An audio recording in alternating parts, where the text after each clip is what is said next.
Before we get into the specifics of this walk, let me get a little background information on you. Where are you from? I'm from Albany, New York, and I'm from an organization called Project SALAM.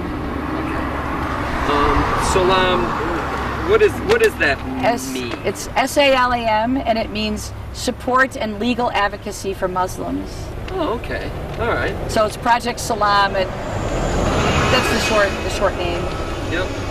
And have you been a long time sort of activist in this realm, or is this something you're kind of new to? I've been involved in this particular case since 2007, so about 6 years. All right, so let's start off with the case. Tell me about the case that this is in response to. Yassin Aref was the Imam of the Masjid Al-Salam in Albany, New York, and he was arrested on August 4th, 2004. And he was arrested for witnessing alone. And the FBI concocted a sting operation, which, unbeknownst to Yassin, was supposedly connected to some kind of money laundering scheme that the FBI invented. So, your point of view is basically that he had no idea what this loan was. Yeah, Yassin Aref, he was the Imam of the Masjid, and as the Imam, his responsibility is to witness loans between mosque members, which is what he did in this case. Now, the FBI had targeted Yassin in a sting operation, and through the trial, we never found out exactly why on earth the FBI was so interested in Yassin, because he had never done anything remotely illegal. He was a very honest man. He was the Imam. He had a wife and 4 children.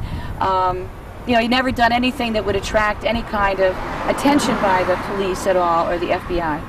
And what has happened is that he was convicted and sentenced to 15 years in prison, and he has at this point lost all of his appeals. But at his trial there was secret evidence used, that evidence that was never shown to the defense or the jury.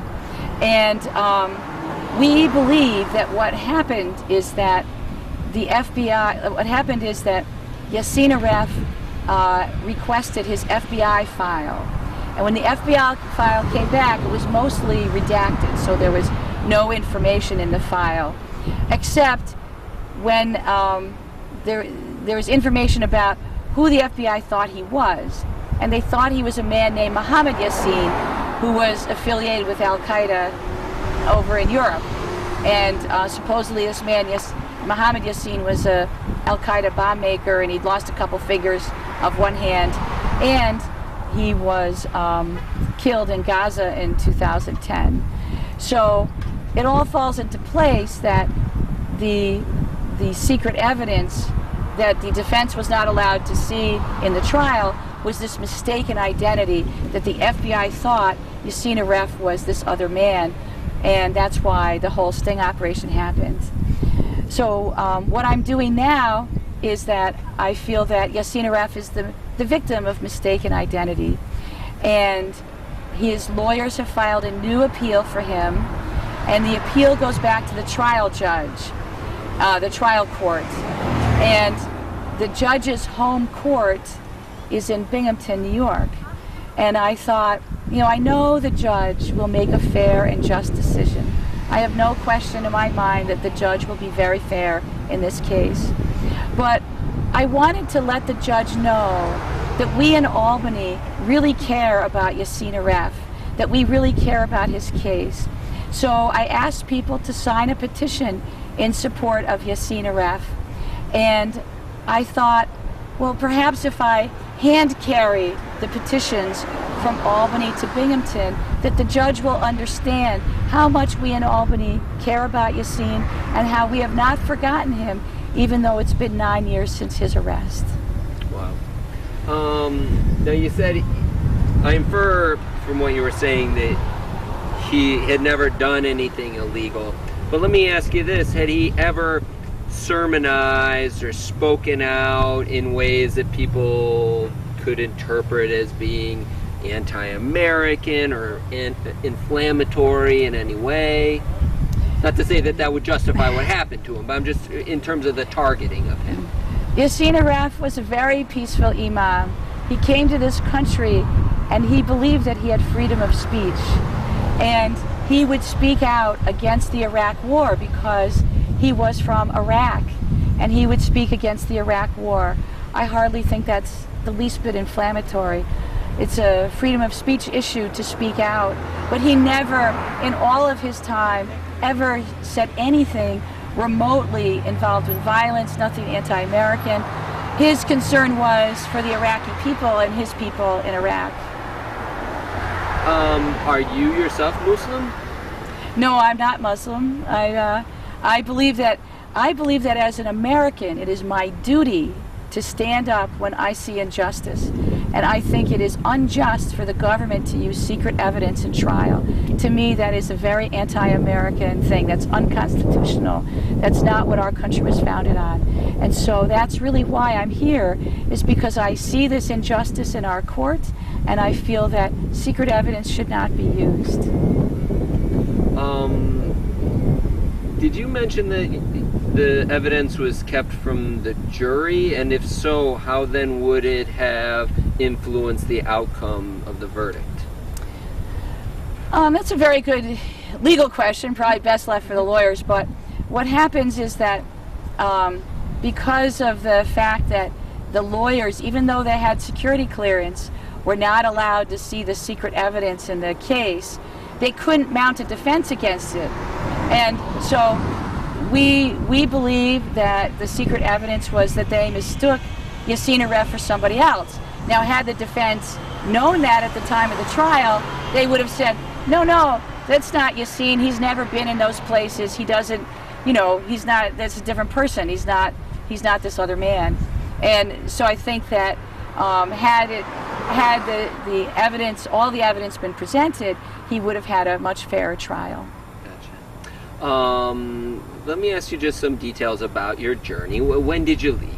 Well, this is the Journey for Justice, and we had a very large event, about 100 people. We had a rally and a send-off. We did a mile walk in Albany the first day, which was Friday, July 12th.